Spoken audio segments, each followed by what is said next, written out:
Hey, CLC parents, I hope you are having a fantastic day. So, I'm coming to you with another Monday Minute. So, last week we talked about 3 things that every child needs to hear from their parents daily. And hopefully that was beneficial to you. You're putting that into practice in your daily life and rhythms of your family. But today we're going to start a topic that's going to take us about probably 6 weeks to unpack, to be honest with you. But it's one that with my own kids has held probably the most weight.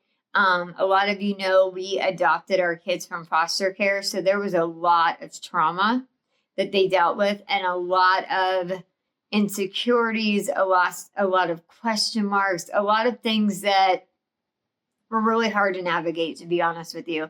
And so to build like a bond and love and trust was way harder than it would be with, a child that you had birthed yourself. And so this was something we really had to work hard on, is to get them to understand that we genuinely love them. Most kids know that. That's innate in them. With ours, it was not. They were passed around to multiple homes. Our oldest, we were home number 15. And so it's kind of hard to trust people and think, yeah, they really do love me. So this is something that we were so grateful that we knew this going into it. So the next 6 weeks, we're going to talk all about love languages. Now, some of you may know about love languages. Some of you may be like, what the heck is she talking about?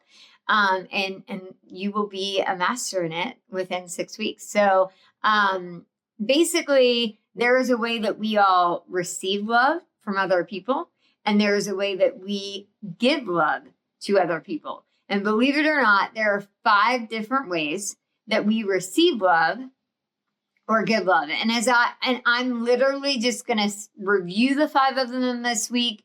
Each week over the next 6 weeks, we will go into detail with each one on what it is exactly, how you walk that out practically as a parent, give you examples, give you things that we've done. But today's kind of just like an intro to this whole subject of love languages. And like I said, with our kids, it has been so beneficial. And honestly, we found this book early in our marriage. Thank goodness, because when we first got married, I kept trying to show Jason love the way I received love, and he wasn't feeling loved. And I was super frustrated. I don't understand why he's not feeling any love. I'm throwing it out there. But then when we read this book, it was like this aha moment of now I get it.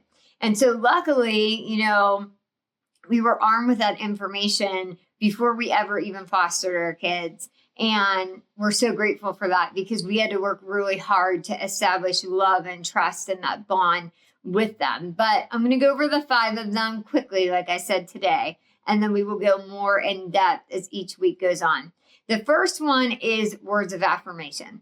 So you are the type of person, if someone gives you a compliment, if someone pumps you up with words, you just feel like your love tank is going to overflow. Your demeanor changes, you get excited. Everything about you kind of changes when you hear that. And vice versa, if that is your love language, words of affirmation, and you're being put down or you're not hearing those positive words, that's probably weighing on you more than someone that wouldn't be their love language. The next is acts of service. So you're the type of person that if someone does dishes for you, or someone babysits your kids for you, or does anything to help you out, it really means the world to you. It makes you feel loved. It makes you feel like you're special and important, and that person went out of their way to care for you. And then we have receiving gifts. So there are some people that they love to receive gifts. And I'm not talking someone's buying you a car. It could be as simple as your husband or your wife writing you a sweet little note and leaving it. Or for your child, if they are the type of kiddo that loves receiving gifts, it could be a gift from the dollar store. Because I have one of those kiddos. it doesn't have to be something big or something grand. It's just that you were thinking about them and something that they like and that they love, and you went out of your way to get them that. And so, like I said, it doesn't have to be an Xbox system or a car. It can be something very small and practical.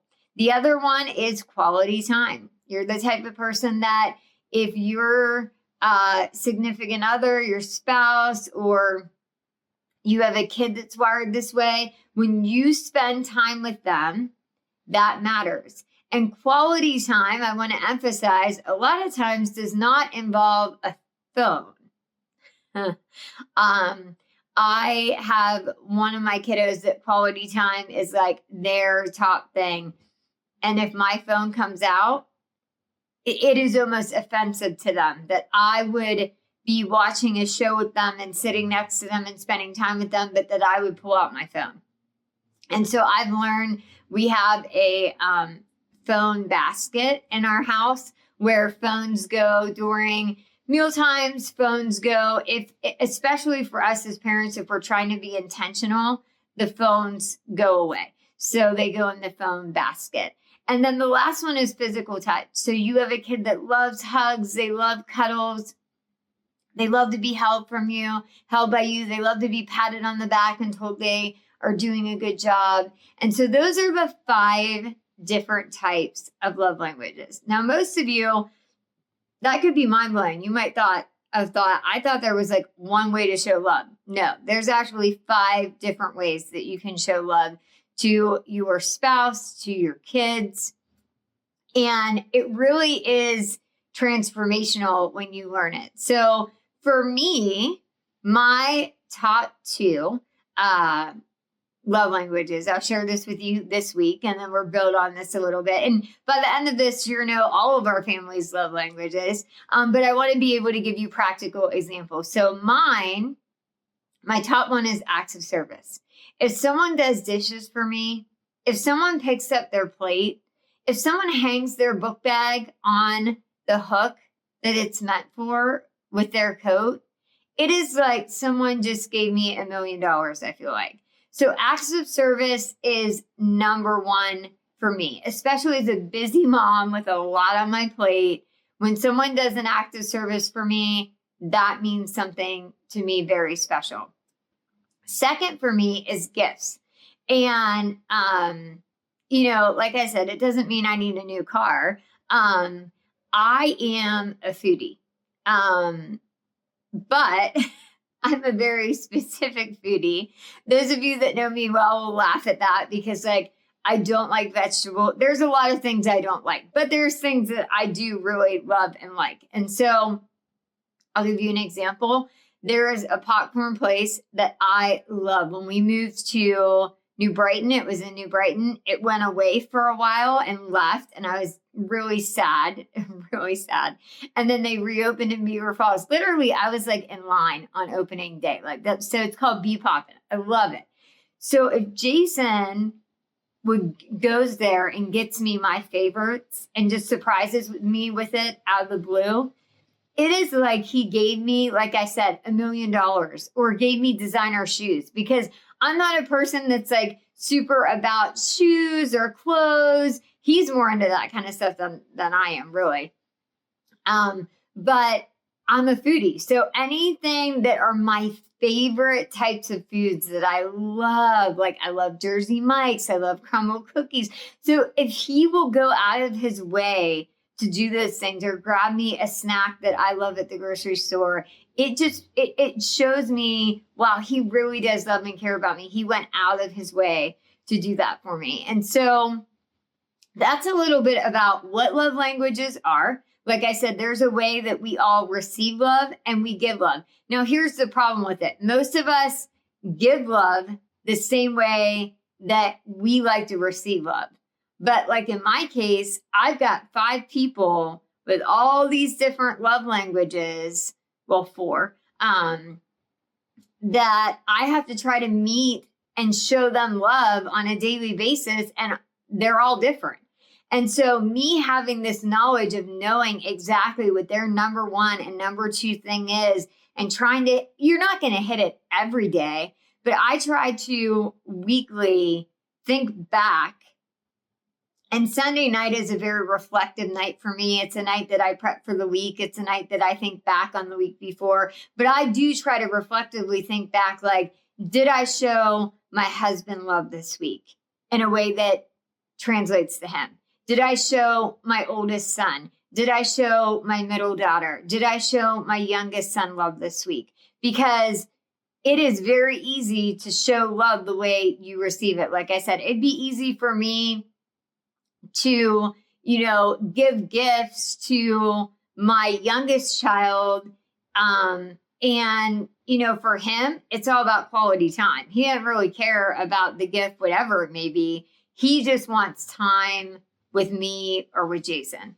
And so hopefully this helped you. If you have questions, please reach out, because this is a very broad and it can be complicated topic, but I feel like it's one that would be, and it kind of goes along with Valentine's Day this month. It's one that can be a game changer for you and your family. So I really would encourage you to kind of figure out, as you now have heard about these 5, you can research this online. There's a book about the 5 different love languages that you can read that goes really in depth. But hopefully this will be transformational in your parent game to be able to show your kids love, because we talked about last week how important it is that they know that they are loved. So we want to be verbally saying it, but also showing them in the way that they receive love. So again, if you have questions on this, please ask me on a Sunday. I'm always downstairs, or sometimes I'm always at one of the services. It kind of depends on which one. I'm upstairs, but please stop and ask me. I'd love to answer any questions that you have. You can always email me and reach out to me. Reach out to me on Facebook, or even put a comment underneath this. But we just appreciate being able to minister to you and your family, and we hope you are having a great week, and we will see you soon.